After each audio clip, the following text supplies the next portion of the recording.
Seja muito bem-vinda, seja muito bem-vindo ao meu podcast Caminhos de Cura, lições de um cirurgião oncológico e robótico para mulheres no combate ao câncer. Eu sou o Dr. Alex Bruno, eu sou cirurgião robótico em câncer, formado pelo Instituto Nacional de Câncer, e eu faço cirurgias para recuperar meus pacientes, para curar e controlar o câncer, mas acima de tudo, o que eu opero é gente. E o que eu gosto mesmo, de verdade, é ajudar as minhas pacientes a enfrentarem o câncer de uma maneira melhor e recuperarem a sua vida de uma forma melhor. Além de prevenção do câncer, aqui eu também vou falar sobre tratamento e as atitudes e conhecimentos para vivenciar de uma forma melhor esse desafio. Então vamos juntos trilhar um caminho de esperança e de cura. Vou falar sobre um tema muito especial, que é como evitar o câncer de intestino. O câncer de intestino é o segundo tipo de câncer mais comum no Brasil, em homens e mulheres. E por isso a gente tem que ter muita atenção a ele. E meu nome é Alex Bruno, sou cirurgião oncológico. Minha formação foi no Instituto Nacional de Câncer, com ênfase em cirurgia abdominal complexa, principalmente do aparelho digestivo e do câncer ginecológico, por perceber como é importante os pacientes, as pessoas de modo geral, conhecerem sobre os sinais e sintomas do câncer e também conhecerem como pode prevenir. Por isso estou aqui, vou chamar o meu amigo Dr. Rui Gama, que é coloproctologista em Maceió, Alagoas. E eu quero saudar aí você, dar as boas-vindas, agradecer. E já vou te pedir aí para você se apresentar para a gente e também já falar da sua especialidade, da coloproctologia, o que é a coloproctologia, para a gente entender aí do que a gente vai falar hoje. Bom, boa noite a todos. Meu nome é Gui, sou médico coloproctologista aqui em Maceió, Alagoas. Sou formado na Universidade Federal de Alagoas desde 2004 e fiz a residência médica em São Paulo, de coloproctologia no Hospital Santa Marcelina. Exerço a especialidade há 11 anos. Pergunta do Alex, a coloproctologia, muita gente, ela é conhecida, né, com dois nomes. Ela tem um nome antigo, que é a proctologia, é um nome mais antigo, né, uma especialidade muito antiga, desde os tempos lá hipocráticos, Egito Antigo, né, que era o profissional especializado em doenças do reto e do ânus, por isso que vinha a proctologia. E com o passar dos anos, ela começou a ter uma subespecialização maior, é um ramo direto da especialidade mãe nossa, que é a cirurgia geral. Ela começou a englobar também a especialidade que trata as doenças do intestino grosso. Então, aí veio se somar o nome coloproctologia, né? Então, primeiro era proctologista, depois, agora somos conhecidos como coloproctologistas. Especialidade médica que trata todas as doenças do intestino grosso, reto e ânus e canal anal. Top, Rui. E o objetivo da nossa live, né, com o tema como evitar o câncer de intestino, serve tanto para homens quanto para mulheres, né? Igual eu falei, é o segundo tipo de câncer mais comum no Brasil. Para homem, perde para câncer de próstata e para mulher, perde para câncer de mama, né?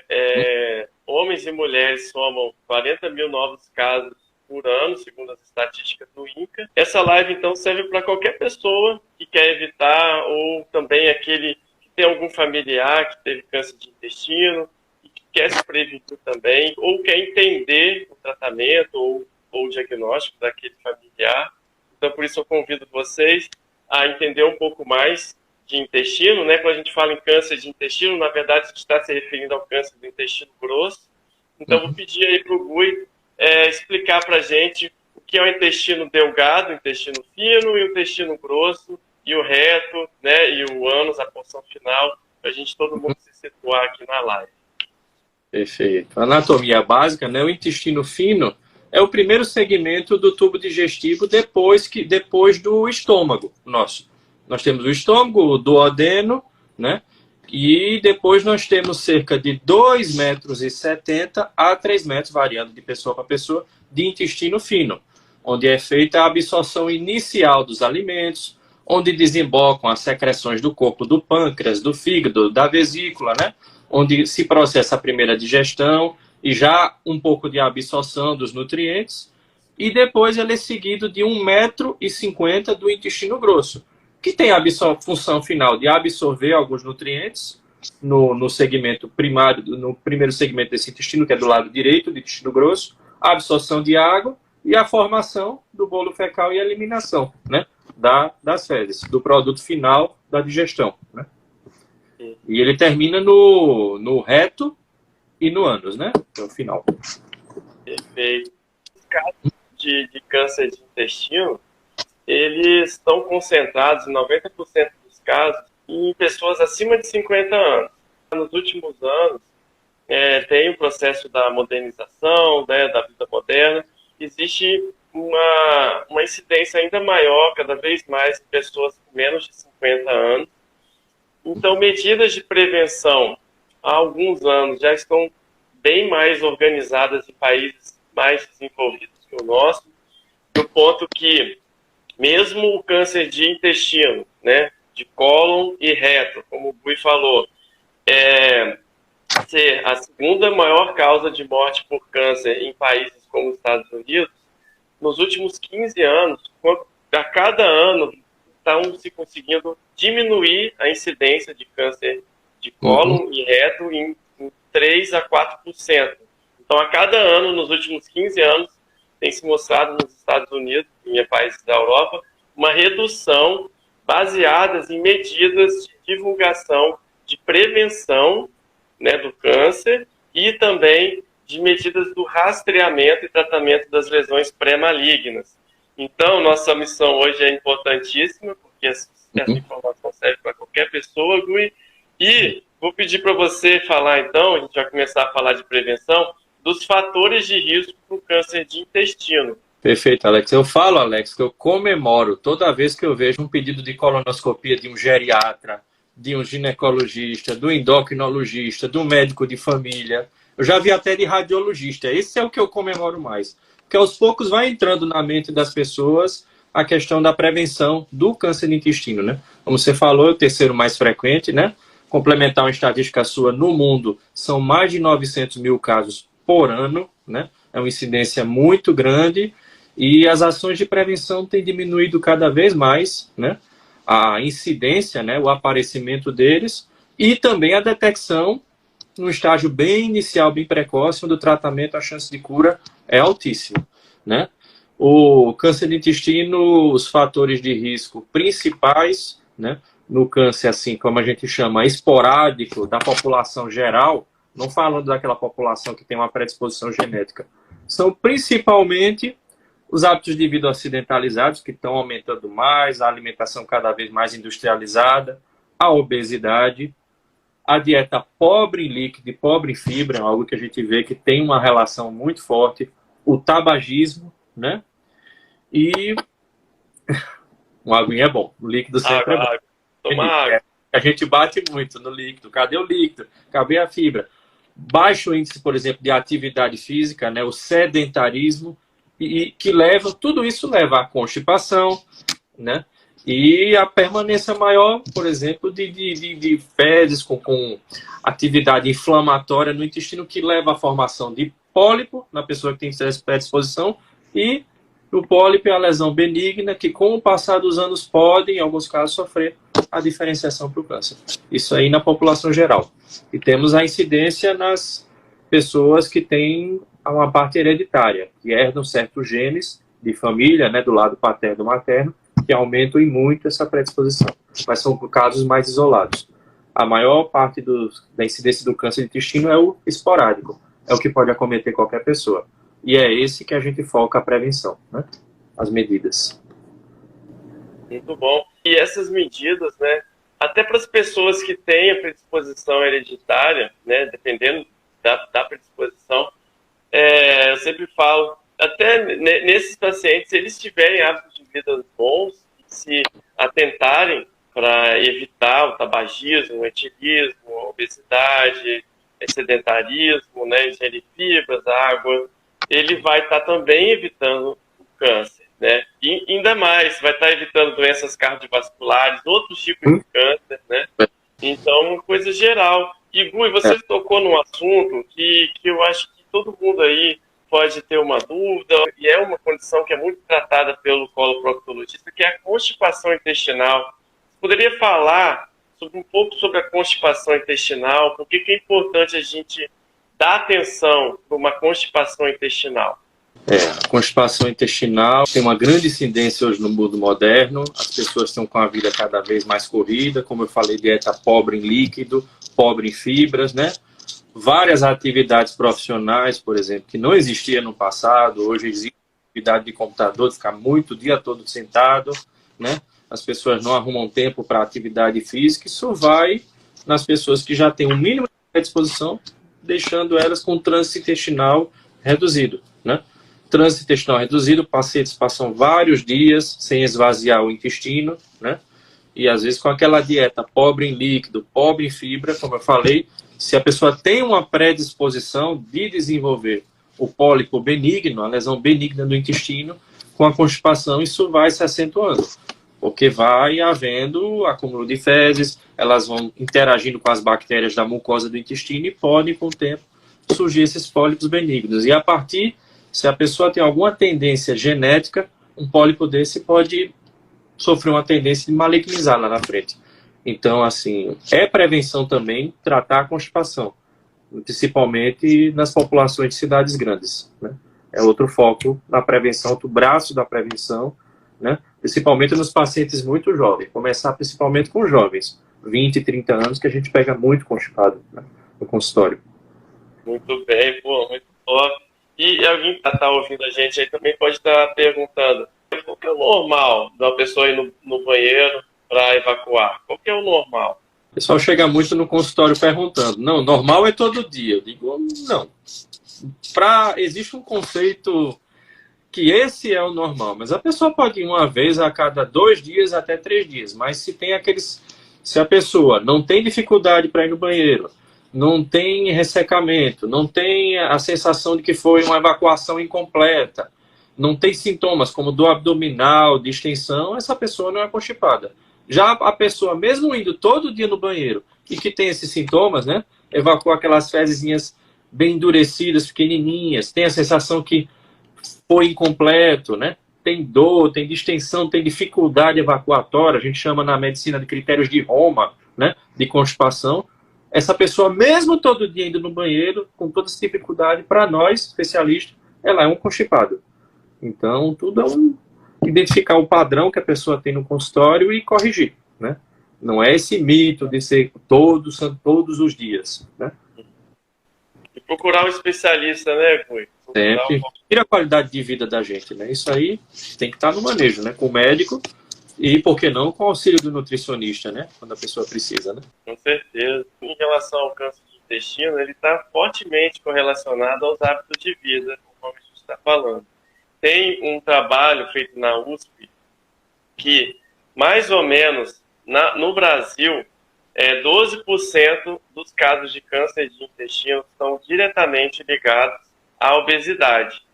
12% mais ou menos ligados ao tabagismo, 11% dietas pobres em fibras, tá? E mais 11% aí com a falta de exercício físico. Então, tudo isso também é importante a gente notar, né? O tratamento da obesidade, o exercício físico, o tabagismo, como uma principal causa de câncer, não só o intestino, mas vários outros.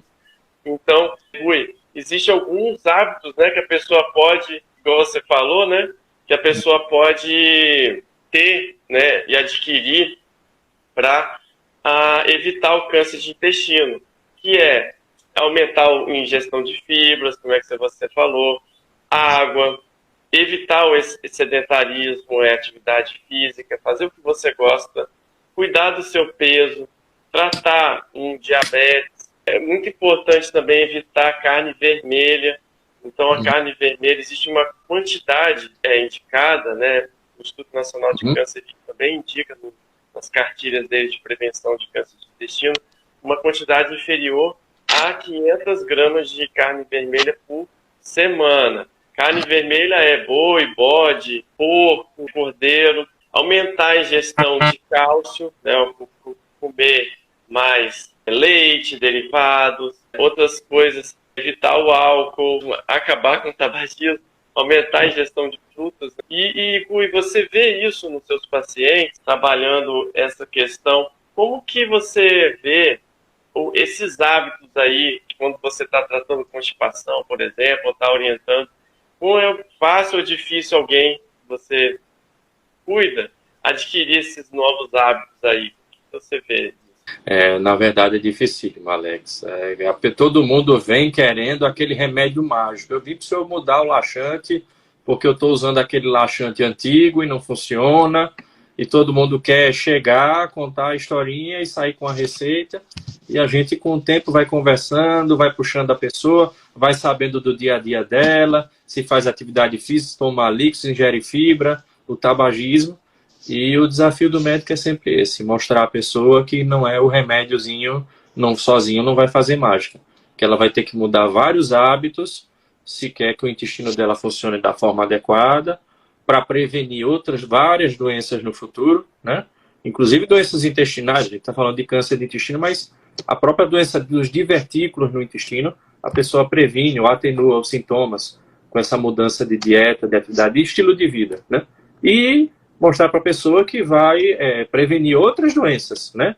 Que são campeãs de acometimento na população. Doenças, por exemplo, nos homens, a doença cardiovascular, né?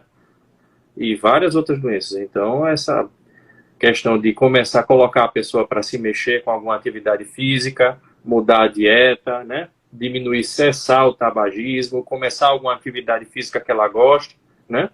E identificar se a pessoa vai ter muita dificuldade de fazer sozinha.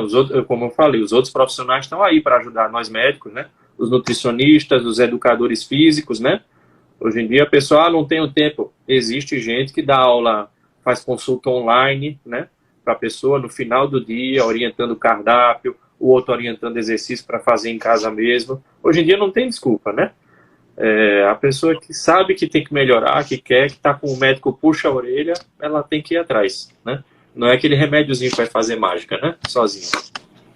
Não é mágica. A gente tem que respeitar o nosso corpo, porque o nosso corpo, existe um relógio biológico que funciona aqui dentro, né? Então, hoje eu me vi falando com uma paciente minha, estava indicando um livro como mudar hábitos, né? Tem os hábitos, mas tem também um livro que fala que você pode mudar a sua vida com relação aos hábitos que você tem, mas o horário também que você faz as coisas. Então, isso também é importante. O nosso intestino, ele sabe que a gente acordou quando a gente come pela primeira vez no dia. Então, atentar para os hábitos e também para o horário que a gente faz as coisas é importante. E, Rui, a gente sabe que o câncer de intestino, ele é causado, da maioria das vezes, evolui uma lesão pré-cancerígena, que a gente chama de pólipo, que pode passar, às vezes, 5, 7, até 10 anos, até se formar um câncer, verdadeiramente um câncer.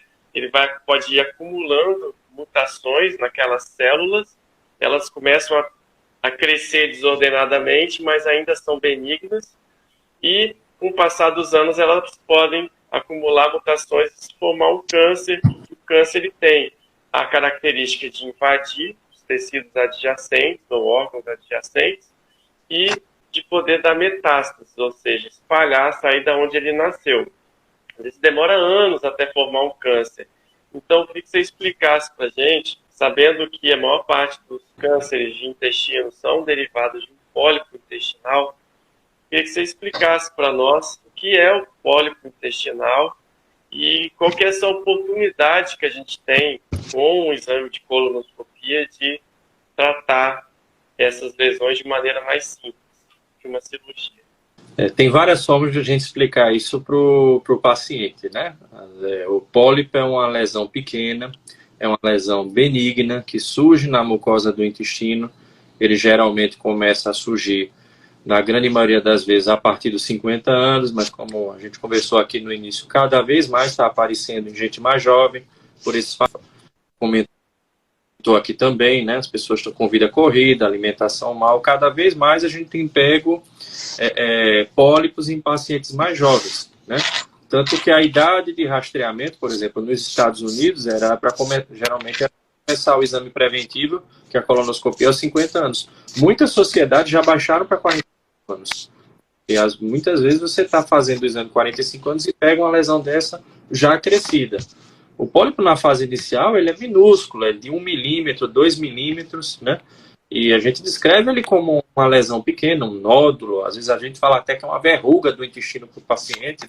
É uma analogia, né? É uma lesão que não dá sintoma, fase inicial. Então, às vezes, você fica 3, 4, 5 anos com o pólipo, ele vai crescendo de forma muito lentamente e não dá sintoma nenhum. Quando ele vem a dar sintoma é porque ele já está grande, já está tendo muitos vasinhos na base dele, já começa a ter sangramentos. A pessoa até confunde, acha que é sangramento de varizes do reto, de hemorroida, tudo na verdade é um pólipo que está sangrando, ou até já está sofrendo uma mutação, uma diferenciação para uma lesão mais séria, né?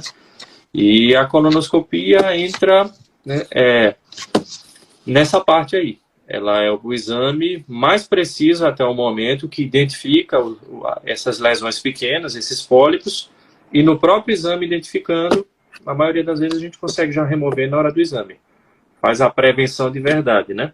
Puxando a brasa aqui um pouquinho para a sardinha, porque a gente fala aqui, por exemplo, mamografia é o preventivo. Na verdade, é uma detecção precoce, né? Já a ressonância de próstata, toque, exame de próstata, na verdade, você vai pegar o tumor no início. Agora, intestino, eu posso falar que é prevenção, porque você pega o pólipo benigno que não virou câncer e na hora do exame você já remove.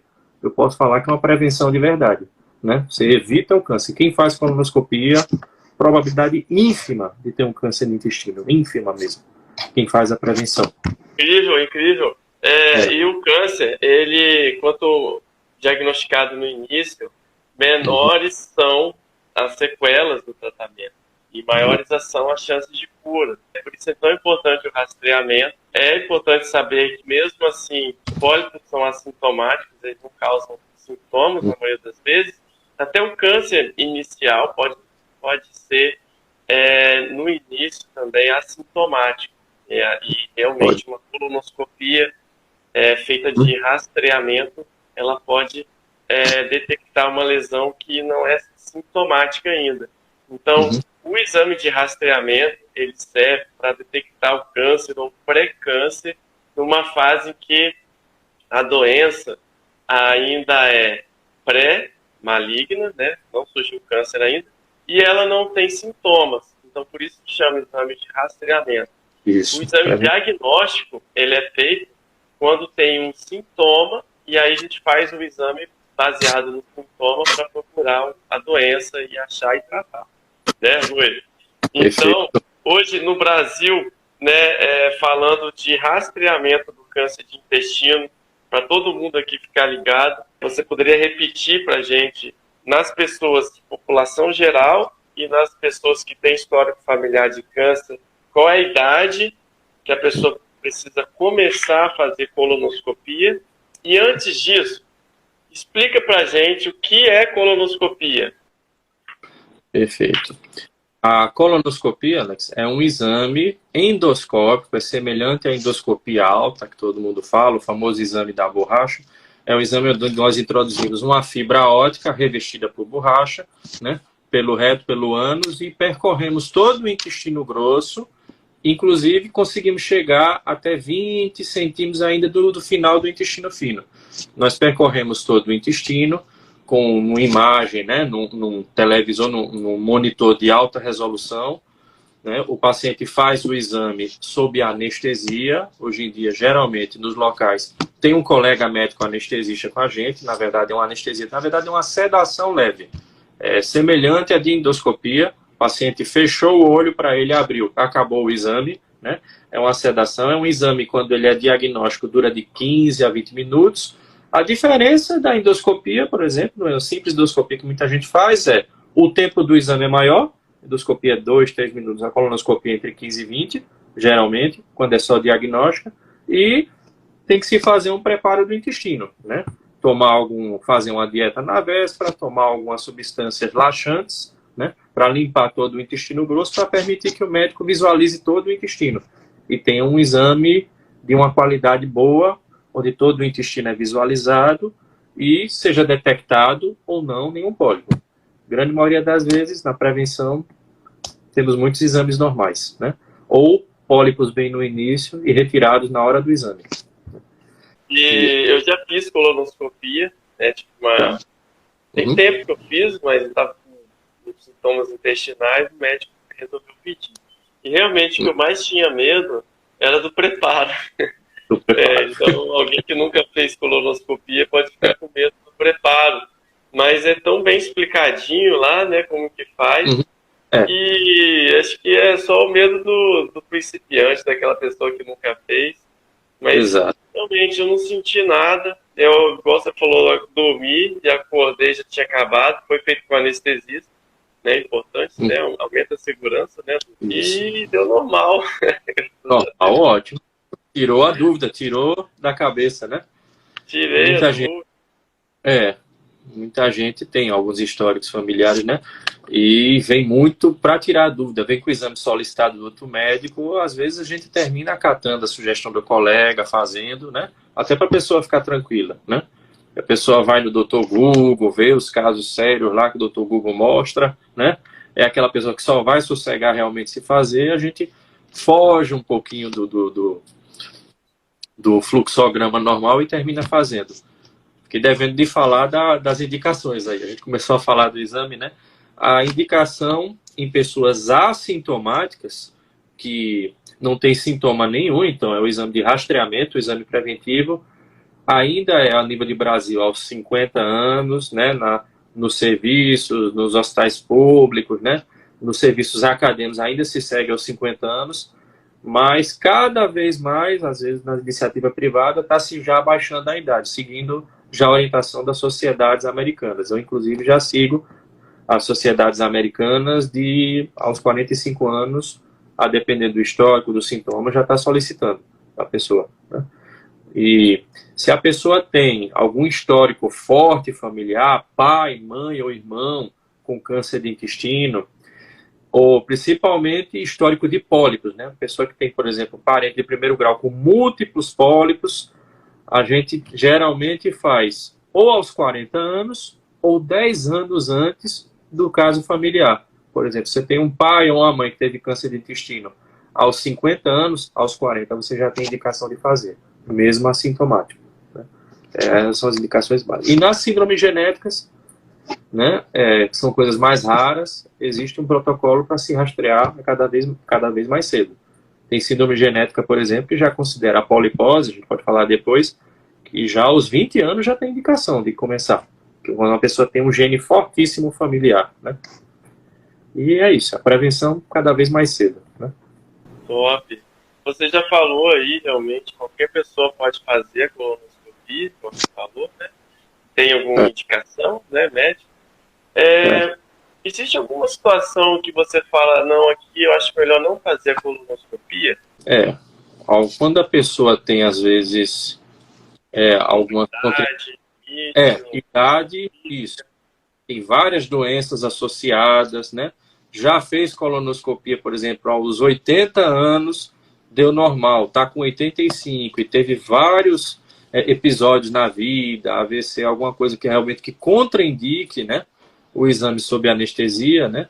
A gente tem feito até muito, nesses casos, né, uma coisa que nunca vai substituir a colonoscopia como nós conhecemos. A gente substitui, às vezes, por uma colonoscopia virtual, né, que é uma tomografia com contraste, né? Vamos dizer que é um enema opaco daquele antigo, né, aquele exame com contraste com raio-x mais sofisticado. E ele pode servir como triagem nesses casos, quando a pessoa tem uma contraindicação anestésica, ou idade, alguma doença do coração avançada, algo que a anestesia seja perigosa. Mas hoje em dia, várias contraindicações do passado a gente já tem relevado, né?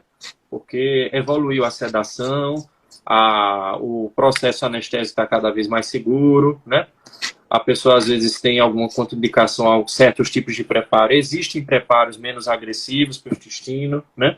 Os hospitais estão tendo protocolos, por exemplo, para idoso, que faz uma mini internação, pega uma veinha, vai hidratando, toma o preparo com supervisão da enfermagem do hospital e conseguem fazer.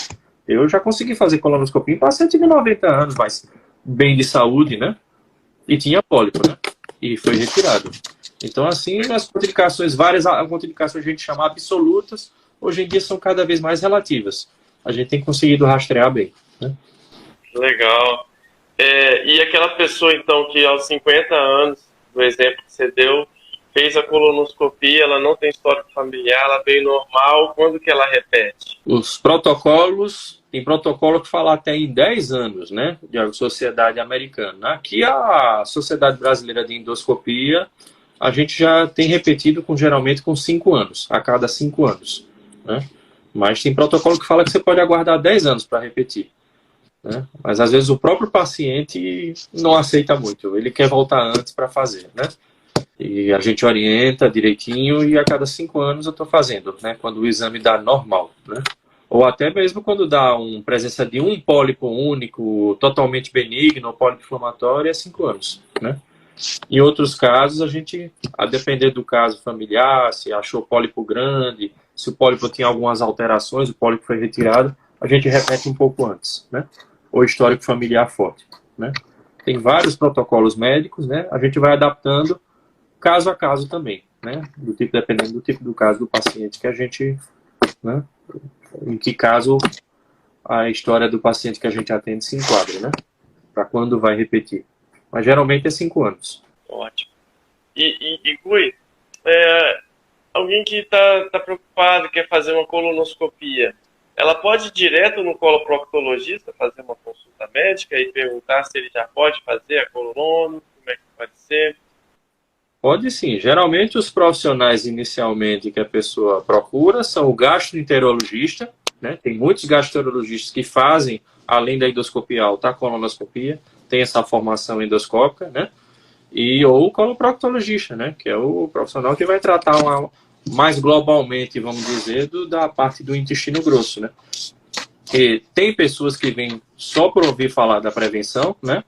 Às vezes o profissional ou outro colega médico já recomenda procurar até para fazer uma avaliação mais geral do quadro. Às vezes a pessoa tem algum outro sintoma para tratar, algum sintoma, vamos dizer, de reto canal anal, alguma doença hemorroidária. Às vezes tem a constipação para tratar também. E a gente já inclui, a depender do caso, quando a gente... Às vezes a pessoa vem só pela constipação. Só pela idade a gente detecta que a pessoa já tem indicação de fazer o exame e já oferece a colonoscopia como prevenção, orienta, né? E tem gente que vem procurar o exame, né? Realmente. Ou por prevenção ou por outros sintomas, né? Sintomas, porque está com algum outro sintoma, né? E Gui, hoje você falou aí, tem gente que vem, né, que é só o exame, né? E aí você já acha outras coisas, você já realmente melhora a vida da pessoa inteira, só porque ela estava ali ligado. Então é importante a nossa live, porque só da pessoa ir no médico, chegar lá, né, dali para frente ele pode não só fazer a colonoscopia que ele está precisando, mas o médico vai ouvir, vai ver, checar tudo, né, e ajudar. Então hoje, coincidência, eu atendi uma senhora com 62 anos que tratou um câncer de cólon direito há 20 anos, há quase 20 anos. Ela descobriu o câncer com ele já obstrutivo, então ela teve uma obstrução intestinal, que é quando o câncer cresce dentro do intestino e não deixa as fezes passar. Então ela fez uma cirurgia de urgência lá há 20 anos atrás, que precisou ficar por um tempo com uma colostomia, que foi depois revertida. Então hoje ela não tem mais a colostomia, mas em certas situações, quando o câncer está obstruindo a passagem do alimento e a cirurgia precisa ser feita de maneira urgente, muitas das vezes a gente precisa deixar o corpo melhorar, tirar aquele câncer, afinal, a prioridade maior sempre vai ser curar o câncer e curar o paciente, que ele saia vivo e recuperado da operação, e no segundo momento, a gente acaba fazendo o tratamento do câncer, uma complementação, se precisar, com quimioterapia, por exemplo. Depois, numa condição melhor, o paciente chega com uma condição mais adequada de saúde, um estado nutricional melhor, sem anemia, sem nenhum problema causado pelo câncer. Né? A gente está falando aqui de uma pessoa que chegou com câncer já avançado. E aí sim a gente faz a cirurgia de reversão, em que a gente precisa fazer uma costura intestinal, e essa costura intestinal, a gente sabe que ela tem que ser feita também numa condição técnica e também numa condição nutricional adequada, né, Gui? Então essa paciente chegou aqui para mim para pegar um laudo, igual você falou aí, eu quero um laudo. E eu analisei, ela tinha um tempão que não fazia colonoscopia, tem mais de 10 anos, né? Alguém que teve câncer de intestino pode ter outro câncer de intestino, a própria pessoa, mesmo curada. Então, tinha um tempão que ela não fazia exame de tomografia, raio-x, próprio exame de sangue para ver se está com diabetes, se ela é obesa. Então, veja, eu peguei ela, ouvi ela aqui, pedi uma série de exames que eu achava do ponto de vista médico, né, não propriamente só do câncer, e que certamente ela vai fazer, vai voltar, vai pegar o laudo que ela está precisando, tá certo? Mas também vai mudar a condição de saúde. Então, eu queria que você desse um exemplo de algum caso no tratamento do câncer de intestino que te marcou, ou algum caso de prevenção, que às vezes você precisou fazer uma cirurgia menor, não precisou fazer a cirurgia propriamente dita da cirurgia, ou um caso obstrutivo. Eita, Alex, são tantos e tantos casos, né, que a gente pega. Eu lembro de um caso recente, uma paciente que a gente pegou, ela veio com um quadro de constipação, né, era um intestino muito preso, em uma paciente jovem, 48 anos, mas já vinha 20 anos com o intestino preso. E ela foi de hospital universitário, fez vários tratamentos com laxantes antigos, muita gente não teve um acompanhamento adequado da constipação. Chegou lá no ambulatório da gente, da coloproctologia do hospital universitário, a gente começou a tratar a constipação e descobriu, né, que ela teve um pai com câncer de estômago, né? E já estava com 48 anos, digo, olha, 48 para 50, 40 de primeiro grau, não é intestino, mas é um câncer do aparelho digestivo. Endoscopia nunca fez. A gente já optou por fazer a endoscopia e a colonoscopia já como prevenção. Adiantei um exame que ainda no serviço público aos 50 anos, a gente faz aos 48 e pegamos uma lesão inicial do lado direito do intestino. Era uma lesão plana, benigna plana, mas já com umas áreas suspeitas. E foi feito biópsia e veio um câncer de intestino bem inicial. A paciente foi operada, fizemos por laparoscopia, em 4 dias saiu, a cirurgia foi curativa, mas é aquele tipo do quadro que a gente estava conversando. Ela veio por um intestino preso, por uma constipação, né? Em vários locais, por protocolo, ela não faria colonoscopia, mas conversando mais, foi visto esse histórico, foi visto que ela nunca fez uma endoscopia alta na vida, com um parente de primeiro grau com câncer de estômago, e a gente optou por incluir a colonoscopia e tivemos esse diagnóstico e o tratamento que foi muito bom para ela. Hoje já está com uns 3 anos e meio de acompanhamento, sem sinal nenhum de volta da doença. Eu acredito que está curada, viu um câncer muito inicial, né? E foi um caso que marcou, né? Que é aquela indicação que a gente junta as peças do quebra-cabeça, ele tem aquele feeling do médico de solicitar, e foi muito bom para ela. Nossa, é incrível isso. Né? Tem muita gente curada, intestino, né? Muita gente. Famosos, né? Inclusive, curados, né? Então, aí é verdade. Uhum. É verdade. E a gente tem essa informação que é importante notificar. É fato que 40% dos casos de câncer de intestino a gente descobre no início, igual o doutor Rui falou. Mais ou menos 37% da doença é regional, quer dizer que ela começa a crescer e começa a querer se espalhar, mas no local ali próximo aonde surgiu o câncer, normalmente para as línguas, e 20% da doença é metastática, ou seja, ela está à distância, ela pode pegar a corrente sanguínea e ir para outros órgãos. Então é menos comum, 20% das pessoas, dos pacientes com câncer de intestino, mas sim, aqueles casos mais desafiadores, mas que sim, tem tratamento, tem controle, pode ter cura. A cura sempre vai ser mais difícil quando o estadiamento inicial da doença, que é quando a gente faz o diagnóstico, a gente faz o estadiamento, procura no corpo se tem outras lesões, e quando ela é inicial, a chance de cura é altíssima. Verdade, quando ele está espalhado, a chance de cura fica menor, mas ela pode existir. Ou o controle, que é quando a gente consegue acompanhar aquela doença por muito tempo e deixá-la mais adormecida e o paciente ficar bem. Então, teve um caso que me chamou a atenção. Logo que eu terminei o Instituto Nacional de Câncer, né, igual eu falei lá na live do início, a minha formação em cirurgia abdominal foi muito forte na parte de aparelho digestivo e câncer de intestino. Então, eu peguei uma paciente lá na Santa Casa de Belo Horizonte, ela estava internada, ela internou com uma lesão que era no intestino, mas já tinha ido para o ovário. A lesão era enorme no ovário dela. Pensaram até que era um câncer de ovário e me chamaram para ver. E eu pude fazer todos os exames dela, pude concluir que ela tinha uma polipose intestinal. Ela tinha 28 anos, essa menina, e já tinha metástases no fígado, algumas lesões em linfonodos.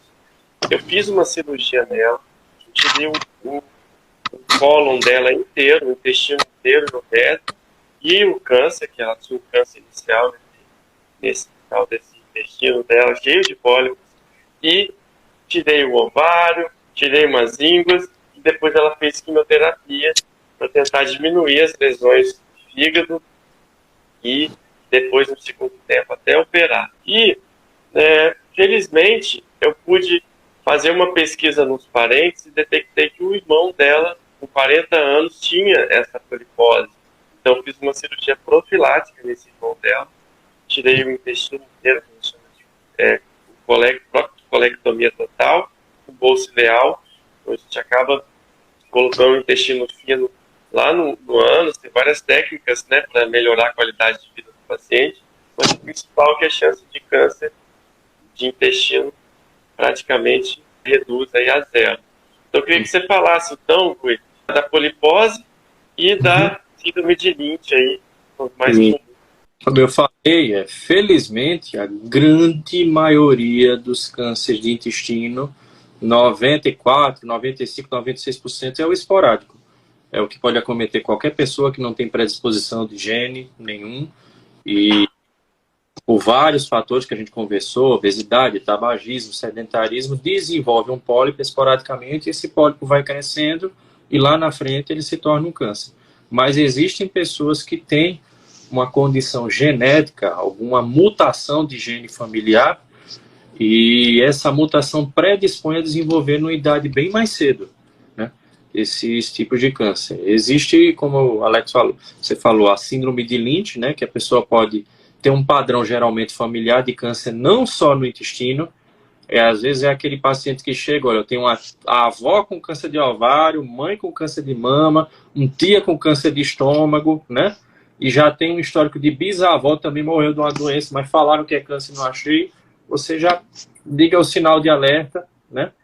E você tende a fazer a colonoscopia bem antes. Tem protocolos que já preconizam, às vezes, quando você detecta um caso familiar, né, aos 25 ou até aos 20 anos. E tem a polipose, é mais raro ainda. A síndrome de Lynch, eles falam 3 a 4% nas estatísticas, e a polipose 1 a 2%.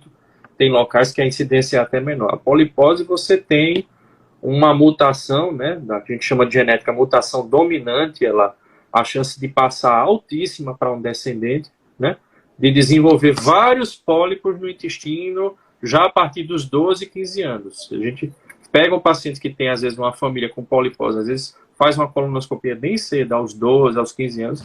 Quando a pessoa já tem, você encontra mais de 100 pólipos no intestino. Então, logicamente, por estatística, se você tem mais de 100 pólipos, a chance de um deles sofrer uma mutação e virar um câncer até os 50 anos é praticamente 100%. Então, a gente indica, às vezes, a cirurgia realmente profilática. Tira, literalmente, o intestino grosso inteiro, a pessoa fica com o intestino fino, né? Para prevenir o aparecimento de câncer. São casos raros, né? mas que o principal, né, realmente é quando são casos que fogem do protocolo, né, de rastreamento que a gente faz aos 45, 50 anos, mas são casos geralmente que, para o especialista que está acostumado a um centro maior, um centro universitário, ou que tem uma casuística boa de consultório, que trata câncer de intestino, que vira referência, ele sabe ligar os sinais de alerta, só perguntando às vezes pelo histórico familiar, né? A gente, geralmente, no hospital universitário, a gente tem 2 municípios que sempre está vindo o caso, porque são famílias grandes, aquelas famílias aqui no Nordeste de 12, 15 irmãos, de não sei quantos primos, né? Sempre está surgindo alguém, o primo manda, a secretaria encaminha e a gente rastreia, vem polipose, aproveita e já trata também, né? Como eu falei, é dominante, a chance de uma pessoa herdar é altíssima, do pai e da mãe, né? É mais de 75%, né? 75% pela genética. E Lynch é esse, vários cânceres, mas felizmente são os casos mais raros. E a gente sabe, né, Rui, que os pacientes, mesmo sabendo do rastreamento, precisam saber os sinais e sintomas iniciais do câncer de intestino. Então, eu falei aqui de um caso que foi mais avançado, então, quando o câncer é mais avançado, ele pode obstruir o câncer intestinal, e aí causar vômito, náusea, o intestino incha, e a pessoa tem que procurar um pronto-socorro, pode surgir dor. Em casos mais extremos, o intestino pode até perfurar. Então, é o caso, sim, da gente falar aqui dos sinais e sintomas de alerta aí do câncer de intestino. Vou pedir para você falar também, pra gente começar a fechar. O câncer de intestino, dependendo do local do intestino que ele está, a gente chama mais do lado direito ou mais do lado esquerdo, os sintomas mudam um pouco. Tem localização no intestino, por exemplo, que se o tumor aparece em um local que absorve muito nutriente, a pessoa começa o quadro, na verdade, com anemia, às vezes com o intestino muda, uma coisa que pode chamar a atenção, a pessoa começa a sentir fraqueza. Um sinal bem inespecífico, tanto para câncer como para várias condições, a perda de peso. A gente investigando, a pessoa perdeu 5, 6, 10 quilos em 6 meses, né? Uma coisa que chama muita atenção é o hábito intestinal. A pessoa que vem com aquele ritmo sempre regular certinho e começa a mudar. Começa a ficar mais preso, ou começa a ter diarreia de repetição, né? Essa alteração do hábito intestinal, com muito muco nas fezes, líquido branco, com sangramento, são sinais, assim, realmente de alerta. E você junta com a história da pessoa, um paciente tabagista, a idade, nunca fez colonoscopia, às vezes o paciente chega a 70 anos de interior, nunca fez colonoscopia, com todos esses sinais, né? É algo que indica bem o exame para rastreamento, para diagnóstico, né? A colonoscopia. Você tende a pedir com maior brevidade esse exame para investigar. Eu sempre falo para os pacientes, também não adianta só fazer a colonoscopia, fazer a biópsia e não buscar o resultado. Tem que buscar o resultado lá no laboratório, procurar, porque ele não sai no dia, né, Gui? Ele sai, né, 15 dias depois, 20, depende do serviço, mas tem que ir lá buscar o resultado, porque eventualmente ali no meio pode vir um câncer até inicial, e não estava tão evidente no laudo do exame, e ter a chance de fazer uma cirurgia menor, como uma mucosectomia, uma cirurgia transanal, né, Rui? Então, vamos falar um pouquinho de tratamento. Sempre que existe um diagnóstico de câncer de intestino, o primeiro passo é a gente saber qual que é o estadiamento, como que o câncer está no corpo. Então, muito comum da gente pedir tomografia de abdômen pélvico, contraste, tomografia de tórax, o CEA, que é um marcador tumoral, que a gente usa também durante o tratamento. Quando é câncer de reto, que é a parte final do intestino, o câncer de reto é um pouco mais agressivo do que o câncer de intestino direito, né, ou intestino grosso, né? E então é um tipo de câncer que a gente costuma fazer ressonância para a gente ver o tamanho. E hoje o câncer de reto evoluiu muito os tratamentos. A quimio-radioterapia tem sido cada vez mais combinada de uma maneira a conseguir respostas completas das lesões, principalmente do reto mais baixo, e tem se poupado o, o ânus e o aparelho esfincteriano, que é aquele que consegue prender o cocô, e a gente consegue muitas vezes evitar uma colostomia definitiva. Sabe que em alguns casos ela é preciso você ressecar a parte final do intestino, se estiver envolvendo o ânus, se não tiver uma resposta total, ali tem uma doença, ali precisa de cuidado, e é ali que a gente vai atuar. O paciente fica bem também, ele consegue, sim, vai ter um período de adaptação, mas que é a vida dessa pessoa, né? Essa pessoa que vai se restabelecer, vai ter a ajuda de todos os profissionais de saúde, como o falou, o psicólogo, o enfermeiro, seu próprio médico, e tentar voltar à vida, né? Então, Gui, sobre as lesões iniciais também, você poderia falar para a gente alguma coisa sobre as cirurgias endoscópicas? Perfeito, Alex. Quando nós, além dos pólipos, algumas pessoas podem desenvolver o que a gente chama de lesão plana no intestino. É como se fosse uma lesão, ao invés de uma verrugazinha, ela fosse um tapete na mucosa, né? E esse tipo de lesão, ele tem uma predisposição maior, dependendo do segmento do intestino, a transformar numa lesão maligna. E às vezes já tem um início, uma lesão maligna bem inicial e bem superficial. Quando a gente encontra uma lesão dessa, a gente programa um procedimento chamado mucosectomia, que você faz durante a colonoscopia. Você remove a lesão e manda para o patologista e ele olha. Às vezes vem uma lesão benigna e às vezes vem uma lesão maligna que nós chamamos in situ, quer dizer, é um câncer inicial que não chegou a nem invadir nenhum vaso. Então, muitos casos desses, a gente consegue às vezes curar na colonoscopia o paciente com esse câncer muito inicial, né? O patologista mede, se o câncer não aprofundou, está bem superficialzinho, ele considera o procedimento endoscópico curativo. E às vezes a gente remove a lesão, vê que o câncer já estava invadindo as ínguas, já estava invadindo vasos, e a partir daí já programa uma cirurgia, mas já uma cirurgia com um prognóstico bem melhor, né? Porque ainda assim, ainda que ele esteja começando a invadir, ele é considerado um câncer ainda inicial, né? Diferente dos cânceres avançados, câncer que dá metástase para outros órgãos ou para as ínguas, né? Então, em muitos casos a gente consegue curar sim com a colonoscopia, mesmo câncer em fase inicial, cada vez mais, né? Tem a mucosectomia e tem um outro procedimento mais avançado, ele chama SD, endoscópica, ou submucosa ou resection. É quando ele tira um pouquinho mais profundo que a mucosectomia. E alguns tipos de câncer bem iniciais você consegue curar também com esses dois procedimentos, né? Então até nisso a parte da coluna evoluiu. Incrível, né? Que é um tratamento minimamente invasivo, né? Minimamente invasivo, isso. Né?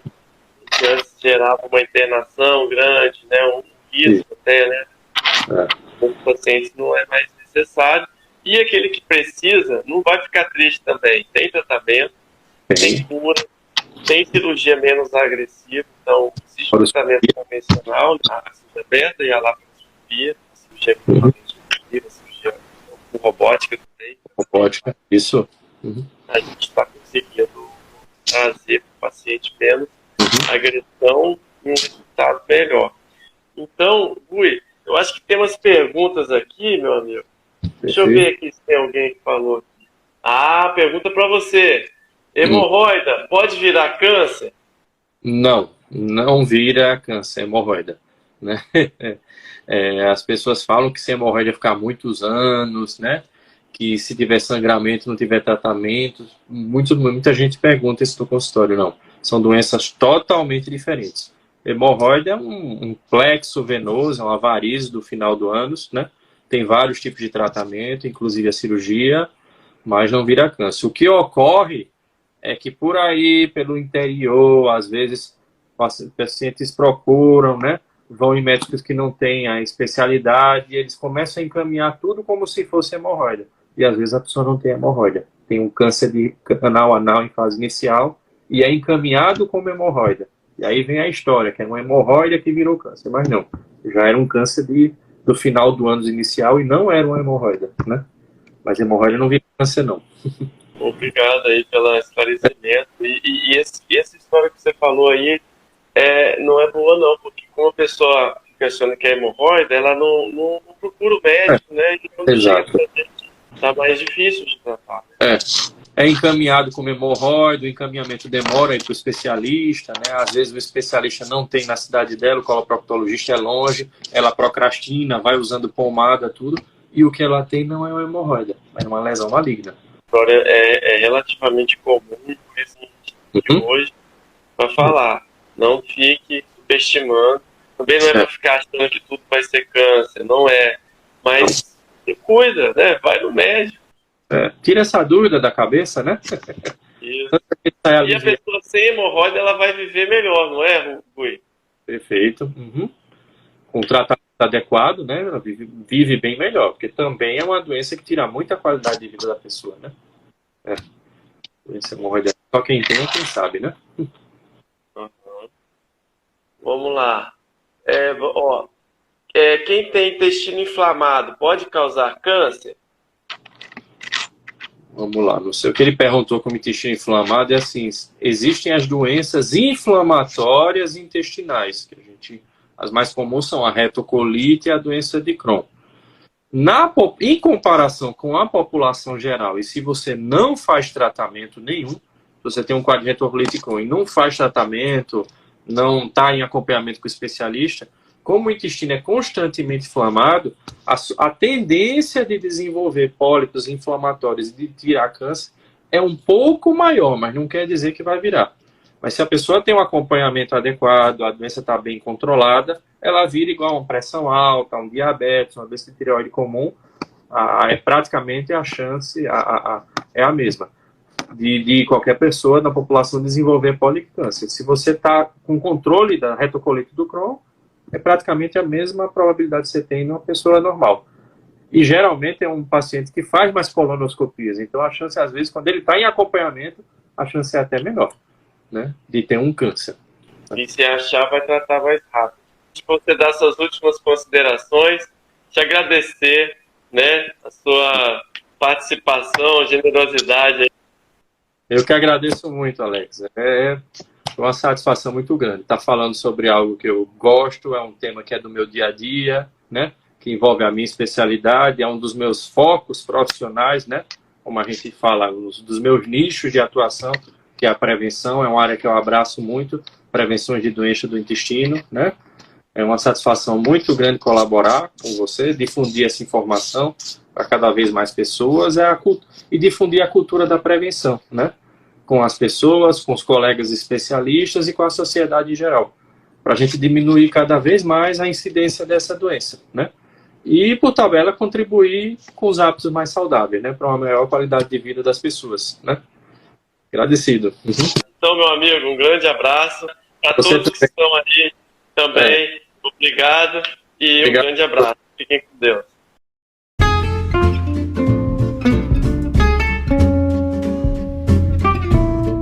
E agora eu quero te agradecer por ouvir o meu episódio e eu quero te fazer 3 pedidos. O primeiro é deixar seu comentário aqui embaixo dizendo como esse episódio te ajudou ou outros episódios estão te ajudando. E segundo pedido, encaminhar para alguém que pode estar precisando ouvir esse episódio. E o terceiro pedido é me seguir no Instagram e no YouTube. E até mais, até o próximo episódio.